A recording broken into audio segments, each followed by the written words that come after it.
우리 구주 예수 그리스도의 크신 은혜와 도우심과 능력이 영원까지 늘 함께 하시기를 주님의 이름으로 축원합니다. 오늘은 음력으로 새해 첫날인 설날입니다. 제가 올해 송구 영신 예배를 그리고 신년 첫 주 예배를 제가 인도하지를 못해서 이 인사를 제때 못했는데 이번에 제때에 제대로 인사할 때가 왔습니다. 새해 복 많이 받으십시오. 새해 건강하세요. 새해에는 더욱 은혜 가운데 거하시기를 바랍니다. 마지막 인사는 조금 길었죠? 오늘의 설교 본문을 붙들고 함께 은혜를 나누려고 준비하다가 올해가 계묘년이다 했던 그리고 검은 토끼의 해다 하던 이야기 하던 것을 제가 기억이 났습니다. 원래 입춘이 지나야 띠가 바뀌는 진정한 새해라고들 이야기도 하지만 우리들의 일반적인 이 통념에서 일반적인 생각에서 새해는 양력 1월 1일이나 음력 1월 1일에 그 설날부터 시작을 합니다. 계묘년 토끼해를 맞아서 오늘의 본문 말씀을 가지고 우리 주일학교 어린이들, 중고등부 학생들도 함께하는 이 세대 통합 예배에서 함께 은혜를 나눌 토끼와 관련된 이야기가 어떤 것이 있을까 생각을 하다가 오늘 설교 제목의 이야기가 떠올랐습니다. 오늘은 이 고사성어를 시작으로 함께 말씀을 통해서 은혜를 받기를 원합니다. 이 중국의 고전인 한비자 오두편에 중국 송나라 시대의 어느 농부에 대한 이야기가 기록이 되어 있습니다. 한 농부가 새로 개간한 밭에서 이 밭을 갈면서 열심히 일을 하고 있는데 무슨 일이 있었는지 갑자기 숲에서 토끼 한 마리가 달려 나와서 밭 머리에 있던 그루터기에 머리를 부딪히고는 죽었습니다. 이것을 보고 그 농부가 그날 그 토끼를 잡아서 고기는 먹고 가죽은 벗겨서 내다 팔았습니다. 그렇게 행운을 맛본 농부가 그 다음 날부터 농사일은 뒷전이고 언제 다른 토끼가 다시 달려와서 이 나무 그루터기에 머리를 부딪히고 죽는가 하고 그것만 기다리고 있었습니다. 결국 그 농부의 밭은 잡초가 무성하게 자라고 이 작물은 돌보지 않아서 작물이 제대로 자라지 않아서 농사를 망치고 말았습니다.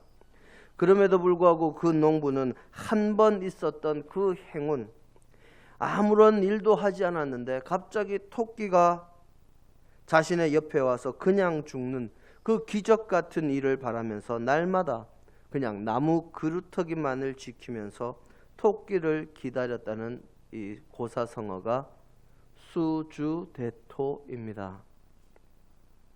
사람들에게 한 번쯤 있을 것 같은 혹은 잘 일어날 것 같지 않은 그런 기적 같은 일들이 그냥 이 농부처럼 그저 기다리고만 있으면 이루어질까요?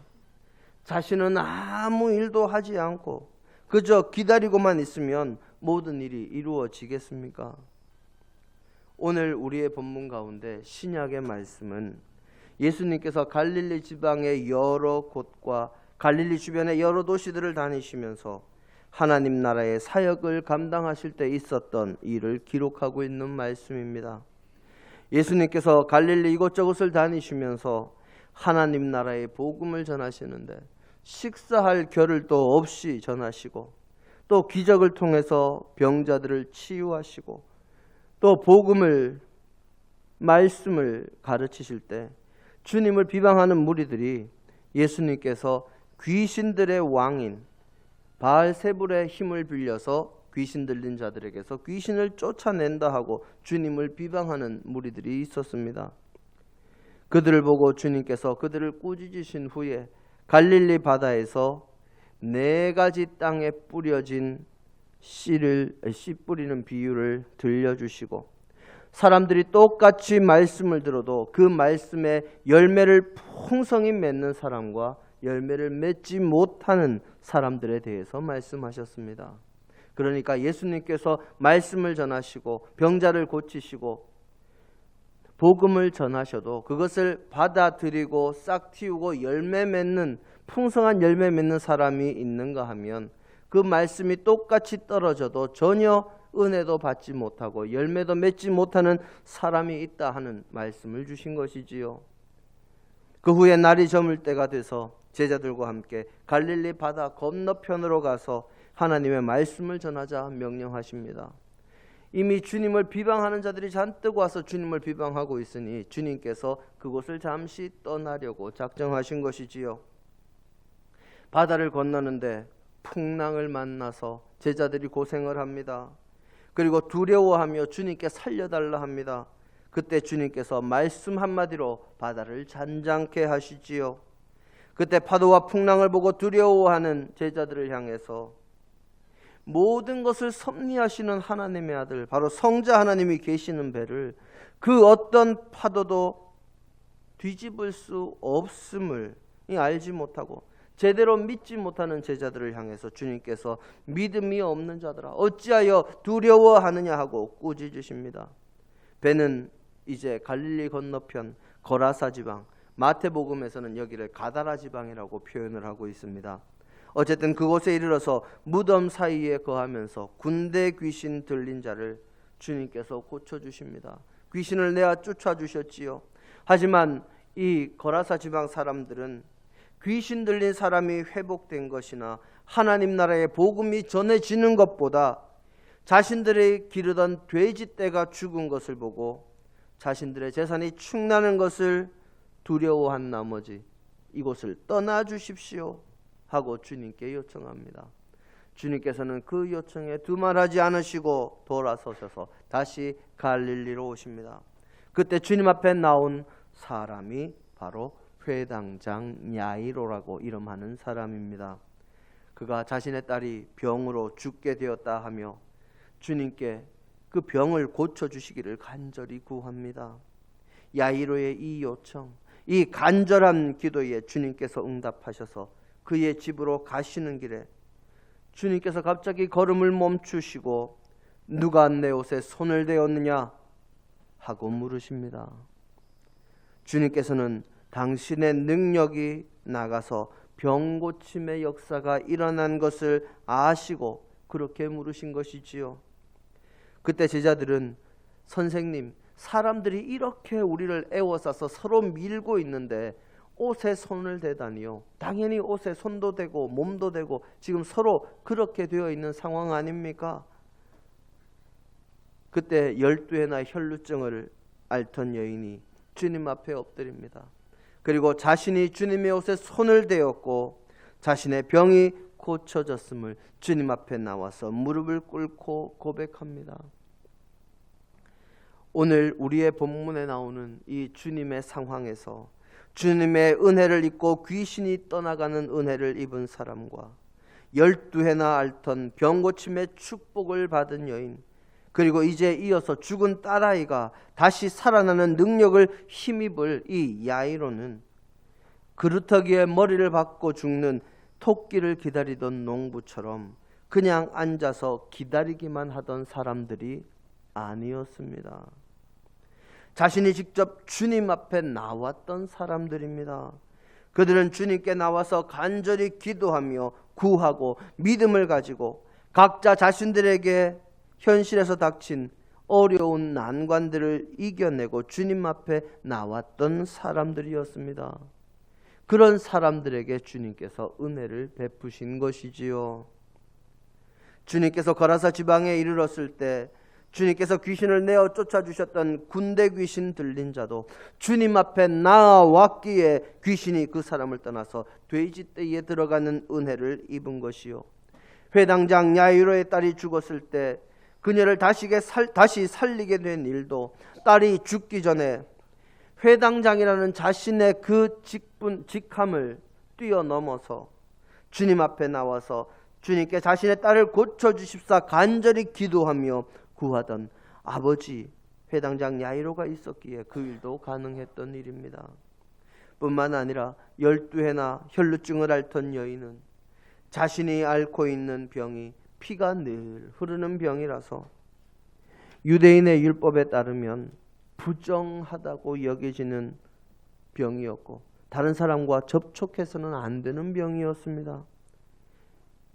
그로 인해서 이 여인은 자신의 병 때문에 주님 앞에 나와서 병 고침을 받고 싶어도 나아갈 수 없는 상황이었습니다. 뿐만 아니라 자신의 병으로 인해서 자신의 몸에서 피가 늘 흐르니 유대의 율법에 따르면 자신은 부정한 사람이라서 다른 사람과 접촉하면 그 사람도 부정하게 되기 때문에 그렇게 나갈 수 없음에도 불구하고 그녀는 주님 앞에 나가기 위해서 또 예수님께로 가면 자신의 병을 고칠 수 있다는 확신을 가지고 수많은 사람들의 인파를 헤치고 주님 뒤로 다가가서 주님의 옷자락을 만지기에 이른 것입니다. 주님의 옷자락만 만져도 자신을 12년 동안이나 괴롭히고 의사들의 치료에도 전혀 차도가 없는 자신의 병이 나을 것이라는 믿음을 가지고 주님 앞에 나아갔기에 그녀는 고침을 받은 것입니다. 오늘 우리의 구약의 본문은 이스라엘 역사의 전면에 다윗이라는 사람이 처음 등장하게 되는 장면을 기록한 대목 가운데 한 구절입니다. 이스라엘의 초대 왕으로 추대되었던 이 사울 왕의 교만과 욕심과 이 실정, 잘못된 정책은 그를 왕으로 세우신 하나님께서 그를 싫어하시게 되는 계기가 됐고 결국 사무엘 선지자는 사울 왕을 대신할 사람, 이스라엘의 제2대 왕을 찾아서 기름 부을 일을 준비하게 됐습니다. 하나님께서는 사무엘을 인도하셔서 베들레헴의 이새라는 사람이 살고 있는 땅으로 사무엘을 인도하십니다. 그리고 이새를 하나님께 드리는 제사에 그의 아들들과 함께 초청하게 하십니다. 사무엘이 그의 아들들 가운데 하나에게 기름을 부어 왕으로 세우려 하는데 분명히 아들들 다 데리고 오라고 했는데 그 아들들 가운데 기름 부을 사람이 없습니다. 결국 특별히 뛰어난 것이 없던 아들, 당신의 아들들을 다 이끌고 하나님 앞에 와서 제사를 지냈는데 동참하라는 사무엘의 연락을 받고도 들판에서 양을 치고 있어야 했던 외면받았던 막내 아들, 그 아들 다윗에게 기름이 부어지고 이스라엘의 다음 왕이 될 것이라는 축복이 선포됩니다. 그 이후에 블레셋 사람들이 군대를 모아서 이스라엘과 싸우기 위해 소고와 아세가 사이에 에베스담밈, 상수리 나무가 많다라는 뜻의 엘라 골짜기에 블레셋 사람들이 진을 치고 이스라엘 군대와 서로 전열을 벌이고 이제 전쟁하기 직전입니다. 이 엘라 골짜기에 아주 눈에 띄는 사람이 하나 나타났습니다. 성경은 그 사람을 블레셋의 5 도성 가운데 하나인 가드 사람이라고 기록을 합니다. 그 사람의 키는 6 규빗 하고도 한 뼘이라고 했고 그가 입은 비늘 갑옷은 노스로 만들었으며 그 무게는 5,000세겔이요 그가 들고 있는 철로 만든 창의 날만 무게가 600세겔이라고 기록하고 있으며 그 이름은 골리앗이라고 합니다. 성경에 나오는 길이를 재는 단위인 한 규빗은 왕실 규빗은 50cm고 일반적으로 통용되는 규빗은 46cm입니다. 그러면 골리앗의 키는 적게 잡아서 일반 규빗을 적용해도 46 곱하기 6은 276, 거기에 한 뼘은 대략 25cm를 잡으니까 그 키가 얼마입니까? 3m가 되는 거인입니다. 거기에 갑옷이 5,000세겔, 한 세겔이 11.5g이니까 5,000세겔이면 그 무게가 57.5kg. 웬만한 사람 한 사람 몸무게보다 더 무거운 갑옷을 입고 있습니다. 창날의 무게만 600세겔이니까 창날은 6.9kg, 거의 7kg에 가까운 그런 무게입니다. 어마어마한 키에 엄청난 무게의 갑옷을 입고 엄청 크고 무거운 무기들을 들고 이 골리앗이 전장에 선 것입니다. 이런 사람이 전장의 가장 앞자리에 나와서 큰 소리로 이렇게 외칩니다. 대장전을 한번 하자. 누구든지 나하고 1대1로 한번 붙어보자. 누구든지 나와서 나하고 싸워서 내가 이기면 너희가 블레셋의 종이 되어서 우리를 섬기고, 내가 지면 블레셋이 너희의 종이 되어 너희를 섬길 것이다. 그렇게 소리를 칩니다. 하지만 이스라엘 군대 가운데 그 누구도 그와 싸우려는 사람이 없습니다. 골리앗이 날마다 나와서 소리치며 이스라엘 군대에게 나와라, 한번 싸워보자. 아무도 못 나오느냐 이 겁쟁이들아 하며 군대를 모욕해도 그 누구도 골리앗의 신체와 무장을 보고 그와 맞설 용기를 내지 못합니다. 그때 아버지의 심부름으로 사울의 군영에 심부름 왔던 이 다윗이 골리앗의 소리를 듣습니다. 사실 이때 다윗은 나이가 어려서 군대에 나가지 못한 상태였습니다. 성경을 보면 이 세 아들들 가운데 위에 세 아들들은 나이가 차서 사울 왕의 소집에 군대에 나갔지만 그 밑에 아들들은 군대 갈 나이가 되지 않아서 군대에 소집되지를 않았습니다. 모세의 율법에 따르면 남자는 20세가 되면 군인이 될 수 있었고, 다윗의 형제는 다윗을 포함해서 모두 8형제니까 골리앗과 싸울 당시에 다윗의 나이는 위에 세 사람은 20살이 넘었고, 그 다음에 네 번째부터 넷, 다섯, 여섯, 일곱, 여덟째까지 이 다섯 번째니까 아무리 다윗의 나이를 많이 잡아도 연년생으로 형제들이 태어났다 해도 15살이 됐을까 말까 한 그런 나이가 바로 다윗의 나이입니다. 그런 어린아이가 갑옷도 제대로 입지 못하고 제대로 된 무기도 없이 중무장하고 있는 거인 골리앗 앞으로 싸우러 나갑니다. 그 모습이 누가 봐도 참으로 초라한 모습입니다. 갑옷도 없이 투구도 없이 제대로 된 무기도 없이 그저 지팡이 하나 짚고 손에 물매 하나 들고 주머니에 돌멩이 몇 개 넣어놓고, 저기 앞에 선 군인은 키는 3m고 온 몸에 엄청난 갑옷과 크고 무거운 무기들까지 들고 있는데,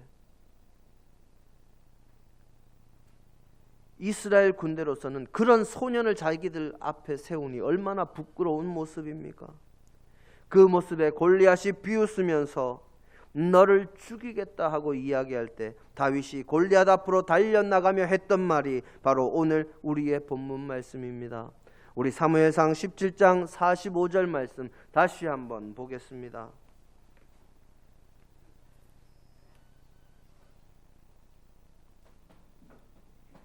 함께 한 목소리로 봉독하십니다.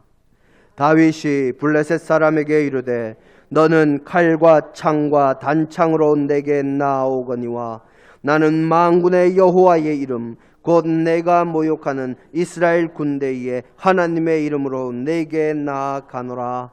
아멘. 다윗은 오직 하나님의 이름만을 의지하며 하나님의 이름을 모독하는 블레셋의 장수 골리앗 앞으로 달려가며 다른 것이 아니라 자신이 양을 칠 때 양떼를 해치는 짐승을 쫓을 때 쓰던 그 물매 하나를 들고 나갔습니다. 어린 다윗이 물매에 돌을 매겨서 골리앗을 향해서 날리는 그 순간 그 큰 거인, 그 누구도 맞서서 싸울 엄두도 못 냈던 골리앗이 쓰러지고 어린 다윗이 승리를 거머쥐는 역사가 일어납니다. 사실 골리앗이 엘라 골짜기에 나타났을 때 모두가 두려워했지만 다윗보다 힘이 세고 날래고 전투 경험이 많은 사람들이 이스라엘 군대에는 분명히 있었을 것입니다. 아니, 아주 많이 있었을 것입니다.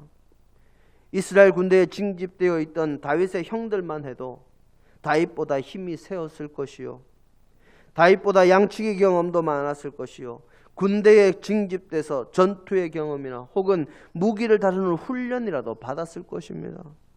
하지만 이스라엘 군대의 그 누구도 골리앗 앞에 나가지 못했습니다.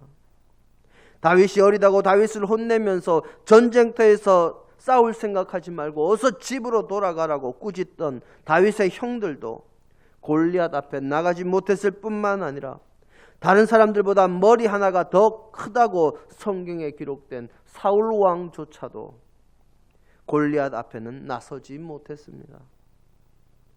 그들은 골리앗의 키와 덩치와 그의 모습에 겁을 먹었기 때문에 골리앗과 싸울 엄두도 내지 못했던 것입니다.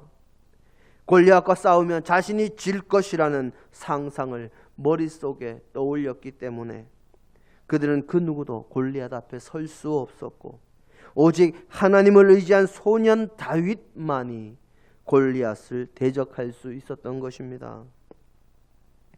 세계적인 신학자 유진 피터스는 이렇게 말했습니다. 악한 것에 상상력이 지배당하면 선한 것과 아름다운 것을 볼 수 없게 된다고 말입니다. 이 말은 악한 것, 바로 세상의 힘과 세상의 권력과 세상의 물질과 세상적인 것들에 자신의 상상력, 생각, 믿음, 지혜가 지배를 당하면 바른 것을 볼 수 없고 선한 것이 무엇인지 분별하지 못하고 진정 아름다운 가치를 가진 것이 무엇인지 알지 못하게 된다는 말입니다. 바로 골리앗의 힘과 골리앗의 기세에 눌려버린 이스라엘 군대와 마음과 생각은 이미 자신들이 질 것이라는 생각으로 가득해 있어서 이길 수 있다는 생각조차 하지 못하게 됐다는 것입니다. 반면에 오직 하나님의 힘과 능력을 믿고 의지하는 다윗은 그의 생각이, 그의 마음이 악한 것에 지배당하지 않고 오히려 그 반대로 믿음, 이 선한 것에 그의 상상력이 지배를 당하고 있었기에 바로 하나님께서 그의 생각과 마음을 지켜주셔서 그에게 하나님의 도우심이라면 골리앗도 능히 이길 수 있다는 믿음에 기초한 용기를 가질 수 있었습니다.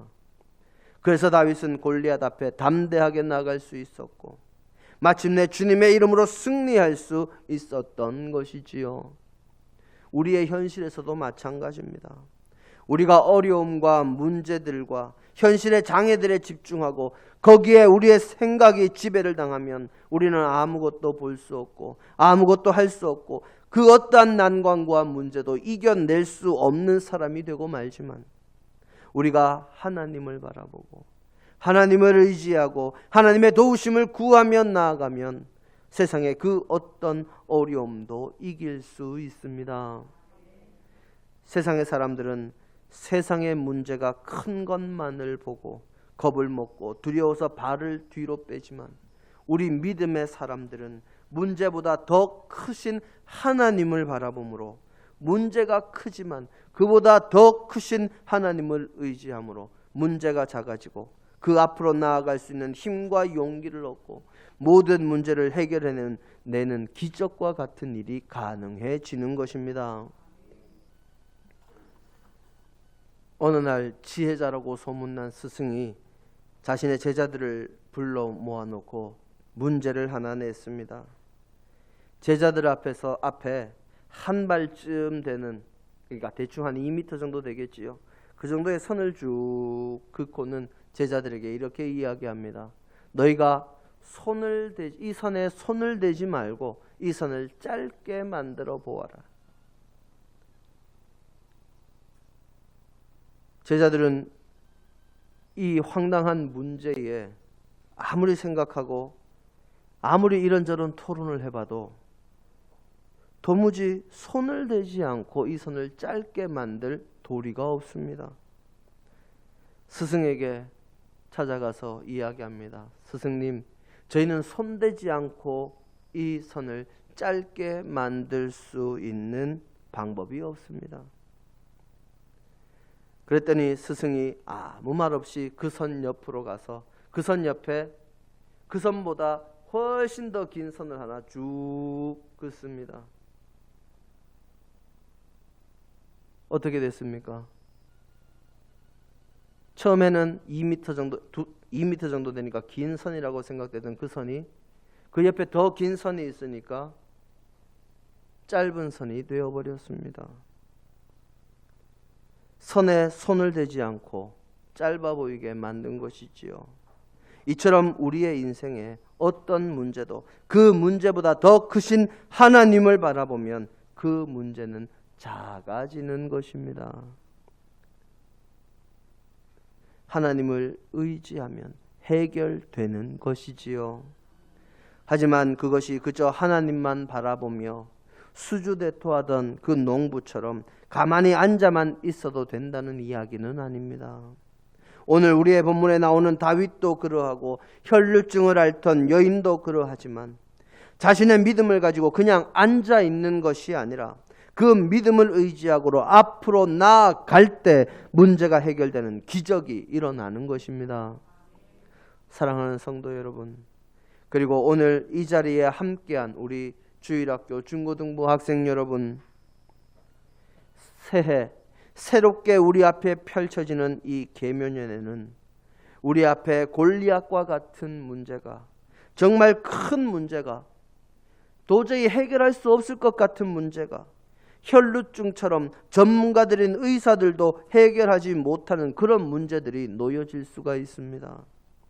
그때 그 문제만을 바라보면서 그 문제의 모든 생각이 지배당해서 그 문제에 잡아먹히는 사람이 아니라 그 문제보다 더 크고 더 넓고 더 강하고 더 지혜로우신 하나님을 바라보며 앞으로 나아감으로 모든 문제를 작게 만들어 해결하는 믿음의 백성, 그런 기적의 주인공들이 다 되시기를 주님의 이름으로 축원합니다.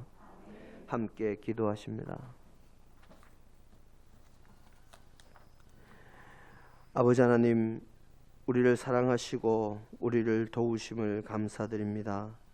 아버지, 은혜와 사랑으로 우리에게 함께 하심을 저희가 늘 잊지 말게 하시고, 우리 앞에 어려움이 닥쳐올 때 그 어려움을 해결하실 수 있는, 그 어려움보다 더 큰 힘과 능력을 가지신 주님을 바라보며 의지하고 주님 앞에 나아가는 저희가 되게 하옵소서.